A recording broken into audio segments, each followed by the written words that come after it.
ನಮ್ಮ ನ್ಯೂಸ್ಗೆ ಸ್ವಾಗತ.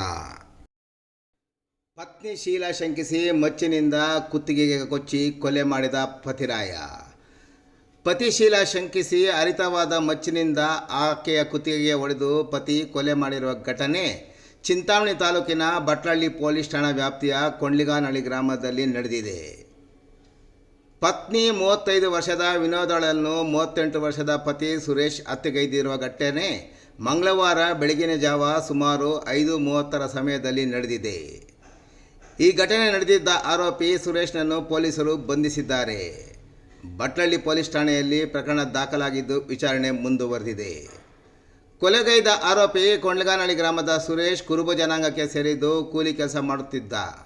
ಅದೇ ಗ್ರಾಮದ ಗೊಲ್ಲರ ಜಾತಿಗೆ ಸೇರಿದ ವಿನೋದಳನ್ನು ಪ್ರೀತಿಸಿ ಮದುವೆಯಾಗಿದ್ದು 9 ವರ್ಷದ ಹೆಣ್ಣು ಮಗು ಸಹ ಇದ್ದಾರೆ. ಇನ್ನು ವಿಷಯ ತಿಳಿದ ತಕ್ಷಣ ಸ್ಥಳಕ್ಕೆ ಚಿಂತಾಮಣಿ ಉಪವಿಭಾಗದ ASP ಕುಶಲ್ ಚೋಕ್ಸೆ, ಕೆಂಚಾರ್ಲಹಳ್ಳಿ ಠಾಣೆಯ ಪೊಲೀಸ್ ಇನ್ಸ್ಪೆಕ್ಟರ್ ಪುರುಷೋತ್ತಮ್, ಬಟ್ಲಳ್ಳಿ ಠಾಣೆಯ PSI ಪುನೀತ್, ಸಿಬ್ಬಂದಿಯಾದ ಶಂಕರ್, ಶ್ರೀನಾಥ್, ಮುನಿರಾಜು ಮತ್ತಿತರರು ಭೇಟಿ ಮಾಡಿ ಕೊಲೆ ಮಾಡಿದ ಆರೋಪಿಯನ್ನು ವಶಕ್ಕೆ ಪಡೆದುಕೊಂಡು ಮುಂದಿನ ಕ್ರಮ ಕೈಗೊಂಡಿದ್ದಾರೆ.